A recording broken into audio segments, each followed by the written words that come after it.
मुफ्ती Tariq Masood special.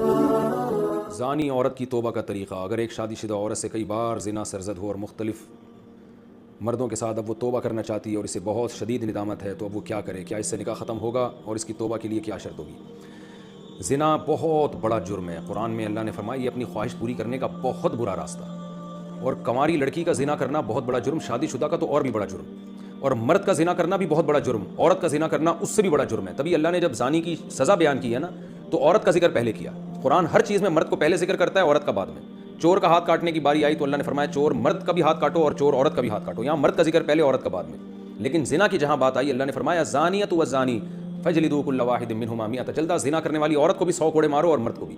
तो यहाँ औरत का जिक्र पहले इसलिए किया कि औरत में ज़िना की रग़बत कम होती है और उसमें हया भी होती है, इसके बावजूद उसका ज़िना करना ये बहुत बड़ा जुर्म है। मर्द का भी ज़िना करना बहुत बड़ा जुर्म है। सज़ा अल्लाह ने दोनों की एक रखी है, लेकिन हकीकत में ये फ़र्क है इनमें, यानी अमली तौर पर दोनों की जुर्म में फ़र्क है।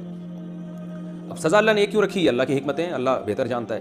तो शादीशुदा औरत अगर ज़िना करे तो ये इतना बदबूदार जुर्म है कि कुरान कहता है कि अगर ये साबित हो जाए गवाहों से और इकरार से, एक मखसूस तरीके से, तो इनको ज़मीन में गाड़ के पत्थरों से हलाक कर दो।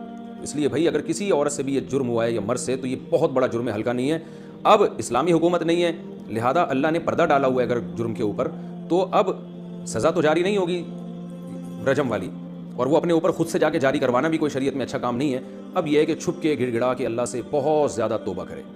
अल्लाह गफूर रहीम है, बड़े बड़े गुनाहों को माफ़ कर देता है। और आइंदा के लिए वला तक़रबुज़्ज़िना, कुरान कहता है ऐसे काम भी मत करो कि ज़िना की तरफ तुम्हारी रग़बत हो। तो इस खातून को चाहिए कि खूब गिड़गिड़ाए अल्लाह से और कुछ सदका खैरात भी करे, और दोबारा मन ताबा व आमना व अमिल अमलन सालिहन, जैसे अल्लाह ने सूरह फुरक़ान में फरमाया, जो तौबा कर लेगा और अपने अक़ीदे को मजबूत कर लेगा और आइंदा नेक अमाल इख्तियार कर लेगा, तो अल्लाह उसके गुनाहों को माफ़ कर देगा। तो इनको चाहिए खूब अल्लाह से तौबा करें और आइंदा के लिए अपनी ज़िंदगी तब्दील कर दें। अल्लाह गफूर रहीम है। और इस फिर सच्ची तौबा करने के बाद इस जुर्म को भूल जाएं, ना किसी के सामने तज़किरा करें, ना खुद सोचें ऐसे जैसे कभी किया ही नहीं है। ऐसे अपने बारे में ये जहन में रखें कि जैसे मैंने कभी ये किया ही नहीं है। बार बार उसको सोचें नहीं। फिर नाजायज़ ताल्लुक़ात में लिए गए तोहफ़े का हुक्म।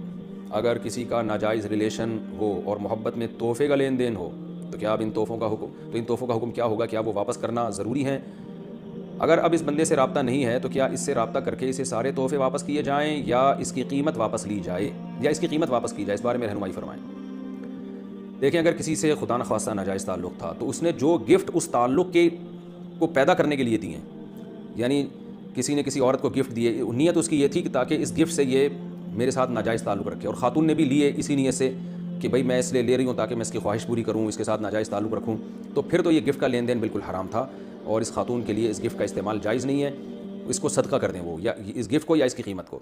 लेकिन अगर ऐसा नहीं था, गिफ्ट की बेस ये नहीं थी कि ये ताल्लुक़ बरकरार रहे, तो नाजायज़ ताल्लुक़ तो बुरा है, लेकिन गिफ्ट इस बेस पे नहीं दिया गया था, तो फिर इस गिफ्ट का जो लेना है वो गिफ्ट हराम नहीं होगा। हाँ, ये ज़रूर कहेंगे नापसंदीदा है, नामुनासिब है। बेहतर तो यही है कि इसको भी गिफ्ट, यानी इसको भी सदका कर दिया जाए, लेकिन इसका सदका करना फिर लाजिम नहीं है। अलबत्ता ये कोई पाकीज़ा और हलाल तय्यब में शामिल नहीं है ये चीज़, क्योंकि नामहरम मर्द और औरत का कोई इस तरह का लेन देन जबकि उनकी नीयतें भी ठीक ना हो, ये बहरहाल मकरूह और नापसंदीदा है, लेकिन इसको हराम नहीं कहेंगे इस सूरत में।